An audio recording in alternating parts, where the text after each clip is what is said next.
All right, this is shaping up to be my favorite 16-inch gaming laptop so far for 2025. We are talking about the Alienware 16 Area-51 gaming laptop, and I want to thank Alienware for sending it over. Obviously, you can see this beautiful design here in this liquid teal color. It is absolutely gorgeous. You can see that from the backside there. Really, really nice. Not over-the-top lighting, although you do notice that the touchpad lights up when you're using it, and of course, you see some accent lighting here and there, but overall, a very, very nice design, in my opinion. The build quality to me is the best of the bunch in terms of the premium 16-inch gaming laptop so far here in 2025. I still have to do the Legion Pro 7i that I have on deck, so stay tuned. That is looking like a good one as well. But you can get this with the 5070 Ti, you can get this with the 5080, or the 5090 GPU from NVIDIA. And I have the one with the 5080, and I think most of you will be perfectly fine with this as far as that is concerned, graphics-wise. CPU-wise, we're looking at the Intel Core Ultra 9 275HX. We've seen that a number of times so far here in 2025. And the combination between the CPU and the GPU has certainly been working here. So I have no complaints in terms of the performance here. Now, pricing is actually surprisingly decent here, considering the premium quality of the build and, of course, the overall nature of this laptop. Now, there is a couple of things to note. This is not an this is not an OLED or a mini LED. It's IPS, although a very good IPS in terms of the coverage of the color gamut. You've got great color accuracy here for an IPS display, but it's not OLED. Just keep that in mind. And it's not mini LED. I think I understand the reasons why they wanted to go conservative in that sense, but again, it would have been nice to have OLED or mini LED. But that being said, the display is great. It's got a 240 hertz refresh rate. It's got very good performance in terms of what you need to do for gaming. Content creation is very good on this. So overall, this has been a dream laptop in a lot of ways, because the design here, to me, I actually like this quite a bit. Let me know what you think about this liquid teal color and the design in the comment section below. We're going to get into all the numbers and everything and how it stacks up against some of the competition here in 2025. And again, priced okay, considering high-end features you're getting here in terms of the build and the aesthetics here. Let's get into it now. Hey, everybody, it's Andrew, and this is the Alienware Area-51, the 16-inch here for 2025. Coming up. Now, let's start off with the build and design. And one of the things that struck me with this design here for 2025 is how premium the materials are, how good this looks in this liquid teal color. I mean, I think this is really good, not too much give or flex in the chassis. And then, of course, you can do the you-know-what test here. Let's see if we can do it without any assistance, and we can. So this has definitely been one of the better quality laptops to come out from Alienware, or any other gaming laptop so far. Just screams premiumness.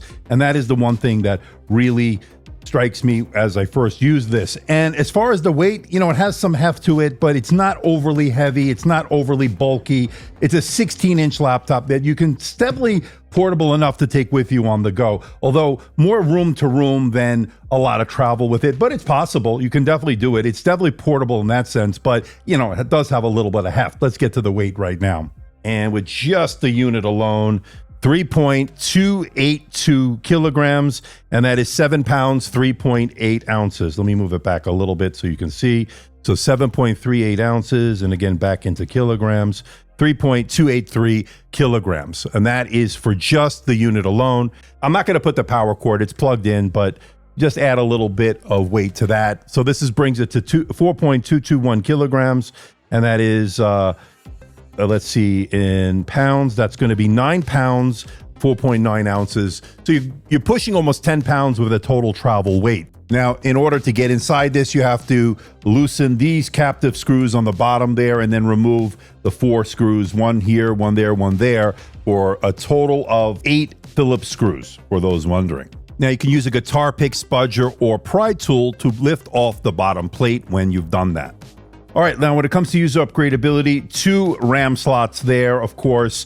This can support, you can configure this with up to 64. You could probably go beyond that on your own. 2 2280 SSDs, M.2 NVMe. Extra there, you get one over here. So a total of 3. Theoretically, you can go up to, I think, 12 terabytes of storage, which is pretty amazing. And then, of course, you can see 4 fans here. So that's pretty interesting in terms of the cooling solution employed here. But overall, pretty good. And then as far as the Wi-Fi card, it looks like it is soldered into the motherboard, not upgradable by the user. I've had no issue with the Wi-Fi or the Bluetooth. And one other thing about the Wi-Fi, it is Wi-Fi 7, which is always welcome. All right, let's check out the ports. On the left side is a 3.5 millimeter microphone headphone combo jack and a full-size SD card reader. And for those wondering, the cards stick out about a quarter of the way when inserted.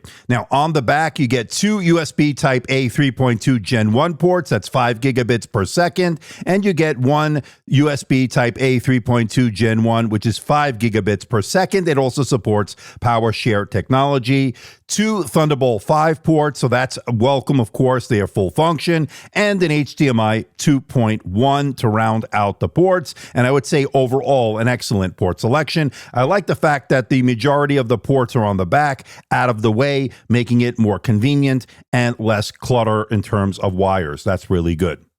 Now, there are 2 options when it comes to the keyboard, a standard keyboard or the ultra low profile Cherry MX Switch keyboard, which is what we have on this review unit. And that's the one I would recommend going with because it's very satisfying to type on. The tactility, the overall feedback and key travel feel excellent, especially when you're typing out documents, emails, and the like. It worked out really well. It's got a nice backlighting on it. So overall, very good. And of course, it doesn't have a numpad like some other gaming laptops. It's pretty divided, I think, as far as people wanting it versus not wanting a numpad there. So let me know what you think in the comments section below. And for those wondering, this is what the Cherry MX keyboard sounds like.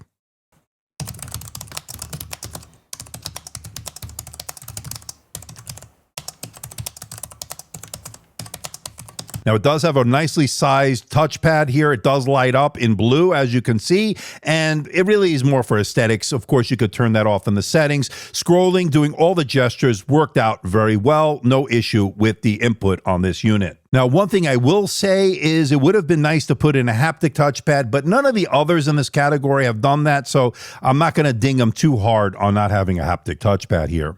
All right, let's check out the display. 16 inches QHD plus resolution, IPS, 2560 by 1600 resolution, 16:10 aspect ratio. It also has 240 hertz in terms of the refresh rate with a 3 millisecond response time. We get excellent coverage of the color gamut. This is color accurate, so you're going to be able to use this for content creation in Lightroom, Photoshop, video editing, and DaVinci Resolve Premiere Pro.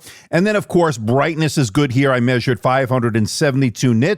So that's going to be certainly bright enough. It's a matte display, so you don't get unnecessary glare or reflection. So it's a really good display in that regard, especially when it comes to gaming and productivity work. This will be very good.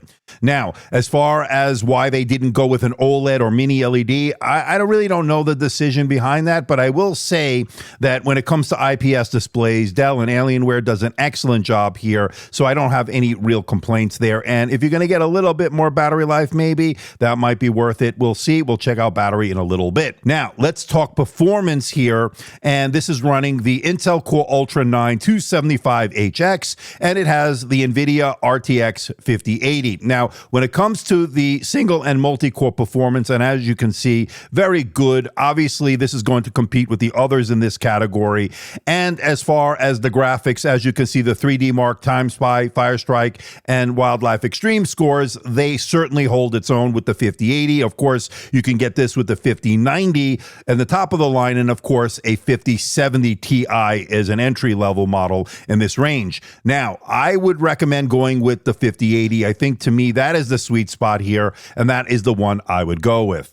And as these numbers show, the gaming performance here is certainly up to par, especially when you compare it to others in the category. So you're definitely going to be able to game on this without any major issues. And so far, it's been very good, especially when you enable DLSS to get extra frame rates on certain titles that support it. So that has been very good overall. I would say as a gaming laptop, first and foremost, this thing really shines. For those content creators, this is definitely a great editing machine when it comes to video editing. I ran the Puget Bench DaVinci Resolve benchmark and got an impressive result here, making this an excellent choice for those that want to do content creation in addition to being able to game on this laptop. Now, as I showed you earlier, this has 4 fans for the cooling, and I didn't notice much thermal throttling when I ran the stress test on this, getting a score of 92.5%. Yes, the passing score of Time Spy stress test would be 97%. 92.5% is pretty close, so not much throttling detected when put under heavy load. Now, the surface temperatures remained pretty cool even under heavy load thanks to the 4 fans that this has, never getting overly hot. The underside never heated up well that much either. So overall, great job when it comes to the surface temperatures. And when it comes to the fan noise, well, it just is dependent on which mode you're in. If you're in the top of the line overdrive mode, of course, you're going to hear the fans. They can ramp up as high as 65 decibels, which is quite noticeable. But when you go in the lower modes in terms of power saving and balance and all that stuff, you're going to be perfectly fine. It's not going to be too much of an issue when it comes to the fan noise. All right, let's talk battery here. It has a 96 watt-hour battery, but despite that, like most gaming laptops here in 2025, battery life is not very good. I got a little bit over 2 hours on the PC Mark 10 Modern Office test, which is a mixed-use test. So I would say you're going to get about an hour when you're gaming on this on battery, so just keep that in mind. But I think most of you will bring the plug with you, the power charger with you, and you will use that plugged in. Most of the time, you'll use this plugged in. There's no doubt about it. So you're not buying this for the battery life. Let's be clear.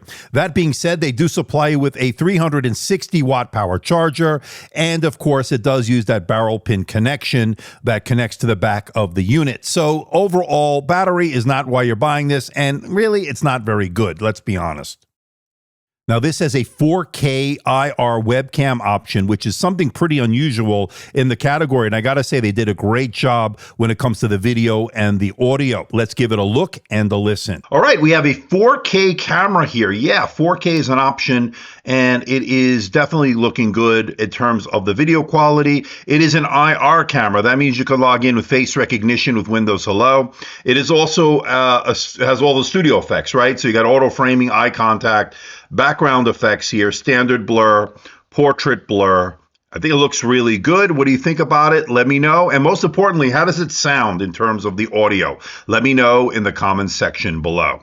Now, when it comes to audio, this is the best of the bunch, in my opinion, with its quad speakers, 2 woofers, 2 tweeters that give you 8 watts of total power. And I think the overall volume is excellent. Mids, bass, decent here, especially for a gaming laptop. Not something we normally say on gaming laptops. But of course, there is a 3.5 millimeter microphone headphone combo jack. If you want to add wired headphones, that is an option, of course. And you also have Bluetooth. You can add headphones that way. But I think the overall sound of the speakers are really good. Now, let's give it a listen.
Okay, and as you can see here, I got Ubuntu Linux working here, and of course, no problems booting into this. Of course, you can install it and have it be a permanent operating system, but I'm just booting off a USB drive just to see if it's working. The mouse is working, or the touchpad, I should say, is working.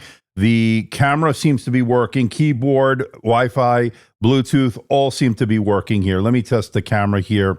So if I go to here, let's say camera, and that is working. Okay, so everything seems to be working here, looking pretty darn good. Okay, so that's the camera.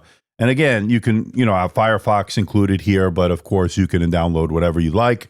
This is working in terms of Linux, so good news on that front.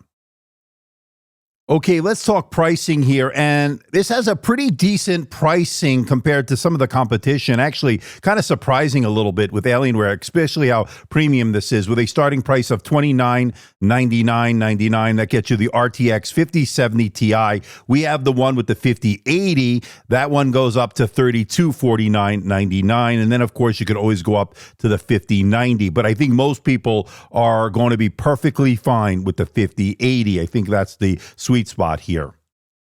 All right, let's bring it all home. And I think the Alienware 16 Area-51 laptop for 2025 is a home run in a lot of ways. I like the 16-inch IPS display, although some could argue, well, they could have gone with OLED or the mini LED like some of its competition. I think they did the right thing here because it's a really good IPS display. It's a non-glare display, no unnecessary glare or reflection. You don't have to deal with any of the downsides of an OLED or a mini LED. But of course, there are some upsides to those as well. So keep that in mind. But I like the fact that you're getting Thunderbolt 5 ports here. I like the quad speakers, the upgradability in terms of the RAM and the storage. You could actually go up to 12 terabytes. The Cherry MX switches here, as far as the keyboard, is excellent. I like the 4K IR webcam here. I mean, that's not something we normally see on a gaming laptop. I think they went the extra mile here, especially the design. The liquid teal is absolutely gorgeous, and the build here is really premium. So I think Alienware here has hit a home run with this, and so far it's my favorite